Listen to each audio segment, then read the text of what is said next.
Bonjour à tous les internautes, nous sommes heureux, ravis de vous retrouver en cette période trouble où la crise sanitaire du coronavirus gagne du terrain un peu partout. En Afrique, ça s'accélère. On en parle justement aujourd'hui avec Freddy Moulumba Kabouaï, directeur général adjoint de la RTNC, chercheur, politologue. Freddy Moulumba, bonjour. Bonjour cher ami. Nous sommes en RDC où on a enregistré déjà 45 cas de personnes infectées d'après les chiffres donnés par le ministre de la Santé hier sur Top Congo. Qu'est-ce qu'il faut faire? Quel est l'état de la situation? Mais déjà, il y a un problème au niveau de la communication parce que tantôt c'est par la voie officielle, la RTNC, tantôt c'est à travers Twitter, tantôt c'est à travers les médias privés. C'est pas comme en France par exemple où toute la communication est focalisée sur les chaînes nationales. Qu'est-ce qui se passe? Ouais, je pense que la situation est très grave. Les Africains, je ne sais pas ce qui nous arrive, les Congolais en particulier, on n'a pas encore pris conscience.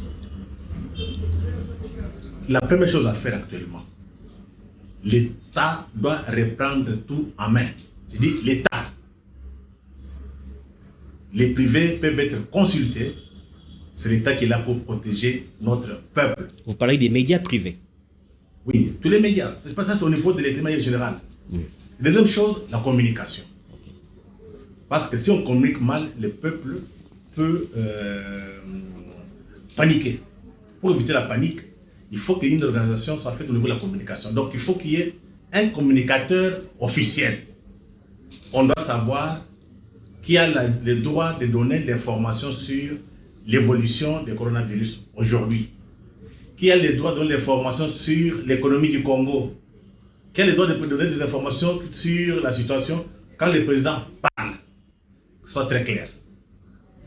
Deuxième chose, troisième, il faut remettre en cause toute la politique ou bien les programmes conçus par le Fonds monétaire et la Banque mondiale. L'Union européenne vient de prendre des décisions pour remettre en cause les programmes néolibéraux qui étaient en place. Donc l'État, les États de l'Union européenne ont pris les choses en main. Auparavant, c'était les privés. Maintenant, c'est l'État qui parle. Il faut augmenter les ressources budgétaires. Donc la politique qu'on amène maintenant, c'est une politique budgétaire et non une politique monétaire.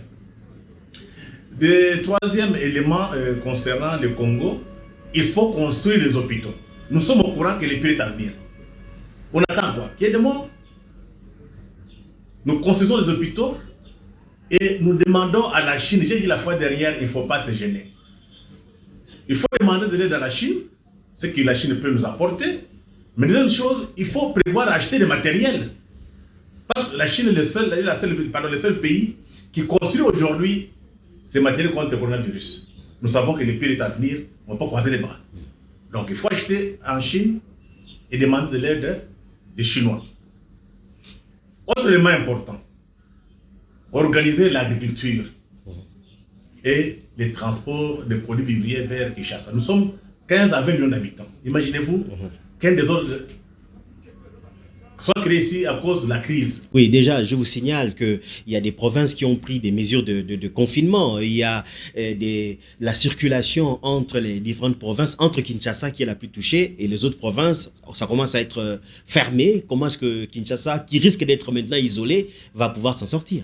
Donc il faut une organisation. Il faut que l'État reprenne les choses en main.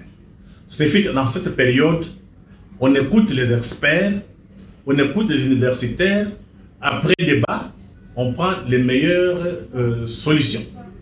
Ce ne sont pas les politiciens qui donnent des solutions faciles. Je dis, il faut faire appel à l'intelligence. Mais tout ça c'est bien. Mais le problème c'est toujours politique. Il faut que les hommes politiques, je dirais, compte tenu de la situation qui est un peu grave, une nouvelle équipe. Une équipe de gens qui sont non seulement compétents, qui sont des gens qui sont expérimentés, des gens honnêtes et patriotiques en ces moments. Une nouvelle équipe, ça veut dire quoi? Il faut changer de gouvernement, il faut quoi? Qu'est-ce qu'il faut? Mettre en place un nouvel exécutif, changer les animateurs des institutions? Qu'est-ce que vous entendez par nouvelle équipe? Je préfère dire qu'il faut un gouvernement, une équipe gouvernementale qui doit répondre aux attentes maintenant. Mais il faut changer de gouvernement. Mais nécessairement, parce qu'on ne va pas compter avec un gouvernement comme, qui était mise en place par rapport aux politiciens. Maintenant, il y a une crise, nous faisons quoi? Donc un gouvernement de crise pour faire face à la riposte. La crise maintenant, ce sera pire. Il faut de nouvelles personnes, des gens compétents, des gens consensueux, qui sont prêts à se sacrifier pour ce pays. Qu'avoir des jouisseurs qui pensent maintenant avec le coronavirus, comment il faut se faire l'argent et s'enrichir.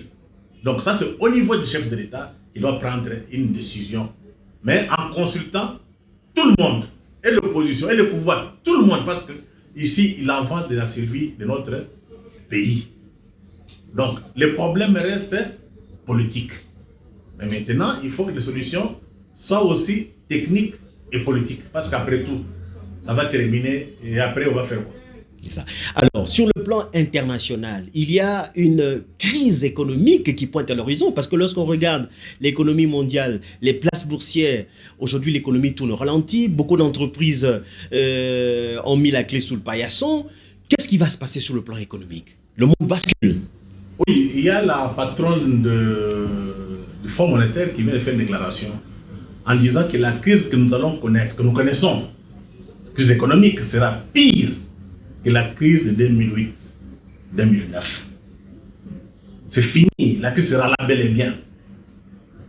Mais quelles sont les conséquences de cette crise? Le monde va basculer. De l'Occident vers l'Eurasie. Quand je dis Eurasie, vous avez tous les pays asiatiques, l'Inde, la Chine, la Corée, le Japon, et quelques pays européens. Et parmi les Européens, donc avec l'Union soviétique, parmi les pays européens, le seul pays qui va tenir, c'est l'Allemagne. Le reste là, c'est du passé. Donc il y a notre monde qui est en train d'être construit. Donc, et quand on regarde les Africains, on n'y passe même pas. Non, on est là, on s'embrouille, on ne prévoit pas après la crise, qu'est-ce qui va se passer, comment on va se comporter. La chance pour le Congo en particulier, parce que le Congo c'est le cœur de l'Afrique. D'abord, on a des terres arables. Donc on peut nourrir notre population, nourrir une partie de l'Afrique. Nous avons de l'eau. Cette eau peut aider au Congo, mais aussi à l'Afrique. Nous avons l'électricité. Cette électricité peut aider le Congo et l'Afrique. Et concernant le Congo, notre chance après la crise, c'est parce que nous avons ce que je peux appeler un élément, un instrument de puissance du XXIe siècle. C'est le cobalt. Ça signifie quoi? Nous sommes dans la révolution numérique couplée à la révolution énergétique. La plupart des minéraux se trouvent au Congo. Donc si on veut reconstruire le monde de demain, on aura besoin de minéraux par rapport à cette nouvelle donne de révolution numérique. Donc c'est notre chance, on peut avoir l'argent. Mais la question pour le Congo, les Congolais... Sommes-nous prêts? Non, est-ce que les Congolais sont conscients? Est-ce qu'ils sont conscients? Est-ce que sont-ils conscients? C'est ça le fond du problème.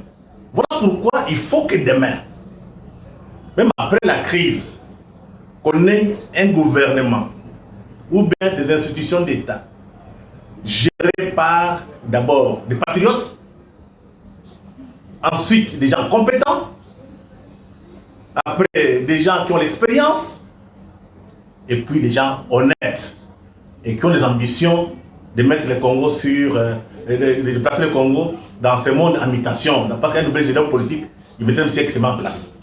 C'est le moment de faire maintenant. Il ne faut pas attendre que la crise termine pour qu'on soit envahi par les pays qui n'ont pas de moyens pour vivre et qui risquent de nous faire une recolonisation. Donc nous avons la chance de prendre notre destin. Amen. Merci Freddy Mulumba. Vous comprenez le ton de Freddy Mulumba parce que l'heure est grave. Il faut prendre des décisions et les très bonnes décisions, sinon nous allons nous retrouver dans une crise que nous ne pourrions pas, n'est-ce pas, contenir. Merci à vous, chers internautes. On se retrouve la prochaine fois.